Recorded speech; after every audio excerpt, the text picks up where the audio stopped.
everyone, we're the Note Ninjas. I'm Nicole, this is Stephanie, and together we are a PT and OT duo teaching other therapists treatment strategies and documentation. We're also the creators of the Note Ninja membership. Today we're going to be showing you one way that we would set up an obstacle course. So we're doing this in a hallway. There's so many different ways that you could set up an obstacle course, but this is one of our favorite variations. We have some step length changes, we have step height changes, we have directional changes, and then a little bit of a fun activity at the end. So we're gonna cut to the video.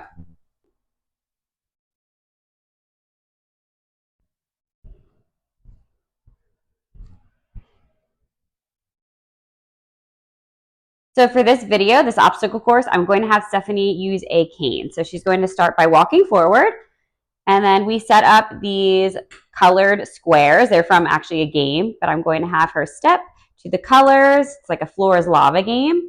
So she's going to step, the other way she's stepping diagonally, and she's increasing her step length. Next, I'm going to have her move forward, and then we have a blue foam pad, step over. Okay, good. And I can even have her back up. I can have her step back onto the pad and go back down.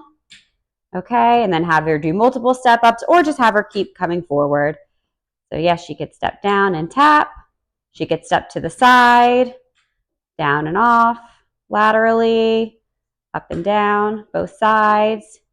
Great, and then I'm gonna have her come forward, and then we set up some pool noodles as a raised surface to step over. We love this for threshold, ambulation training.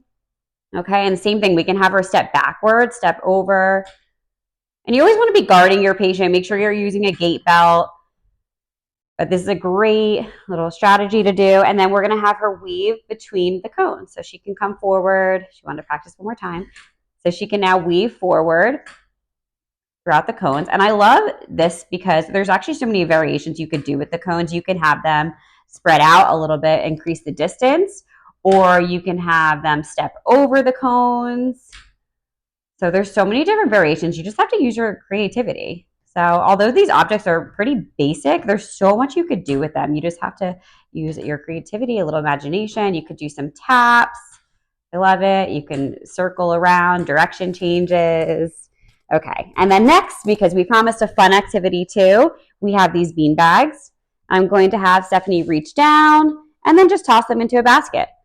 And this is another activity that we can progress. We can have her step onto the balance pad, and she's standing on an uneven surface while she's tossing the bead bags in the basket. So there's so many different variations. We love this version of a obstacle course. As you can see, we just did this in a hallway. So you can have it. You can have this through multiple hallways where there's more directional changes. But it's a great way to work on ambulation and balance and coordination.